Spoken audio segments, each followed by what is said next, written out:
welcome back to my channel and thanks for watching. Just a little update for the end of the year. Basically it's today, it's New Year's Eve, so I just thought I'd make a quick little video and just give an update on what's going on here. Basically not much. Everything is running fine. Now I'll turn you around, show you. We have beautiful weather, so you will see that in a minute, and flies. Good. So we're here at the main pond. It's doing very well. There's no dramas here. As I said in the previous video, I'm very surprised I've hardly any algae on the walls this year.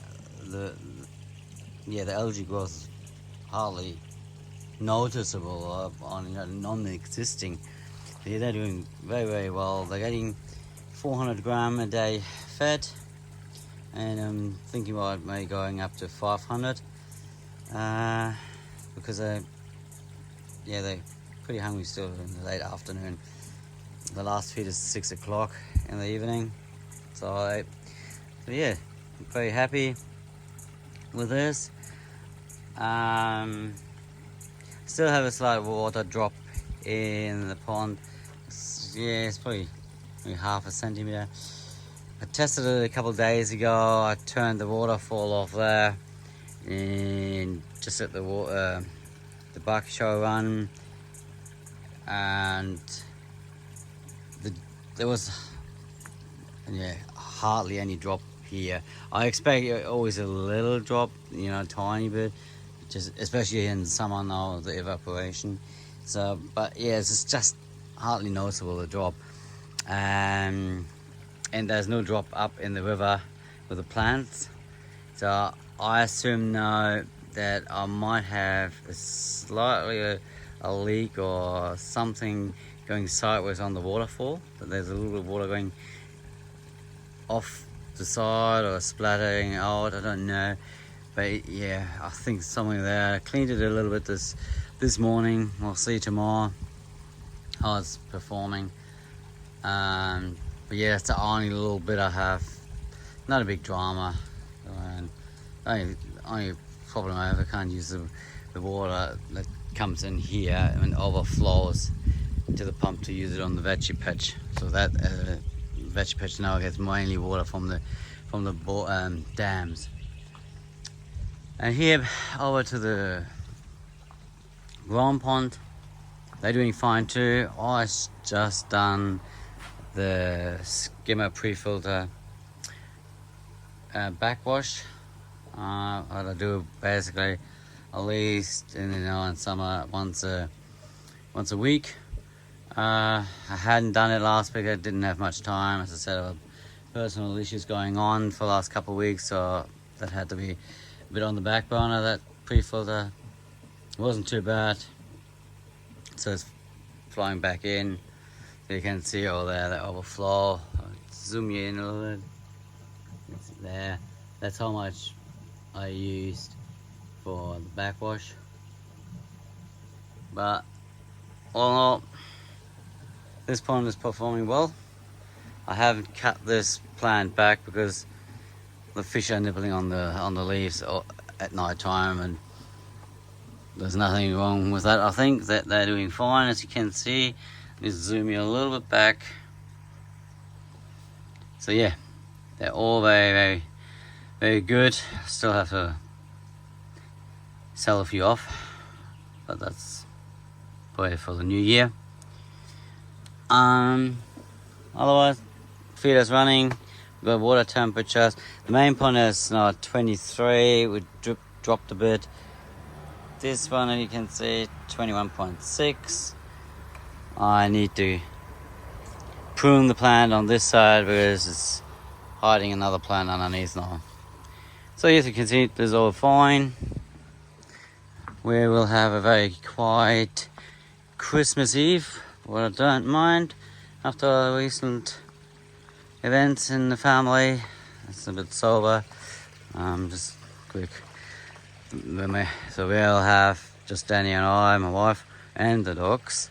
We have just a little barbecue, dug out the old charcoal barbecue rotisserie, steak and sausages, chips and salad. Just us two. We had other plans, but my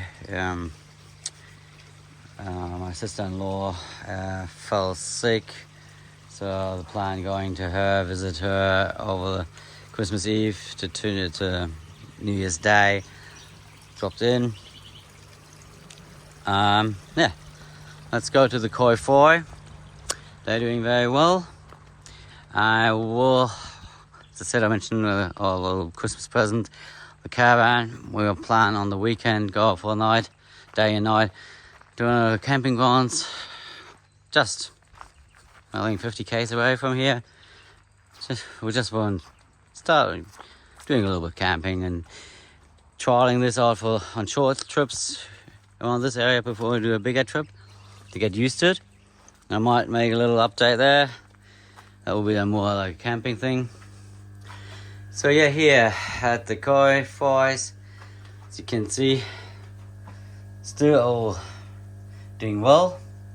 They're growing nicely, and I almost think every day it's more and more, but it's probably only because they're bigger and now coming more to the surface or from their hiding spots. So got this little feeder. It's just for powder. It's just it's how we cut. I have to think about it. Hikari Foi powder, Koi Foi powder. I think it's mainly based on krill or some seafood. It's very, very fine, and they have not started eating this. I'll feed them every day, a couple of times by hand, just a teaspoon every time I come in here. Teaspoon and a half. Put in, they're eating it all off. This one, a little feeder I installed today, so they will get every 8 hours of feed. Especially I want to test it, how much it actually uses before I go back to work next week, so I can see how to adjust it, and then put in between my wife will give them a little feed too. As I said before, the filter is working really good. I have no dramas with it. I can't see any at the moment rust, so it looks like they used the proper stainless steel inside. One thing I wanted to mention, I don't know if I mentioned it before, the only thing was a negative on this filter are these two UV lights here. When I say negative, to change them, that will be a bigger job, because it's not just pulling them out like another UV lights. It's you basically have to empty the filter of all the water, then you unscrew this plate, then you can pull the entire light out. But when you do that, you have to disconnect the UV light. I think it's this cable here. If I'm not mistaken, I think it's this one here. So you have to go in here, disconnect it from the UV light controller timer, and then you can take them both out and replace them. The cheap UV sterilizers is what they call them. You get them on AliExpress. I think they're 20 or 30 bucks each. So they're not the greatest ones, but we'll see how they perform, how it goes. You know, it's only this is only a small setup, and they're mainly in here, in this location. We'll see how it will be working in the water with algae. I hope it's not too bad with that, but that's the only negative I have with this drum filter. Otherwise, it works flawless. I can't fault it. And there's still short term. We'll see on the long term how it performs in the next couple of years. But so far, I haven't had any dramas with it. And for the price, you can't complain now. So what did I pay, including the shipping? I think it was $1,100, $1,200 for that. You get a really, I think a good, you get good value for your money. Anyway, that's the fries here. They're doing well. Yeah, that's basically everything. I want to just a quick update on this. As you can see, we have a glorious New Year's Eve day. So there's sunshine, no clouds. It's only a slight breeze, but not windy. I've been in the pool already a couple of times today. So for the next few days, till I think Monday or Tuesday next week, we'll have temperatures in the 30s. So it's just amazing. It's great. I love it. Good. Okay, turn it around again. You can see me. So just a little finishing. Thanks for watching, and thanks to all my subscribers. Appreciate you that you support me, and I wish you all a happy new year. Hope you have a good time coming in tonight, and yeah, see you in the new year. Hopefully we'll have a great 2026. Bye for now, and enjoy your hobby. Stay safe and healthy, and happy new year again. Bye.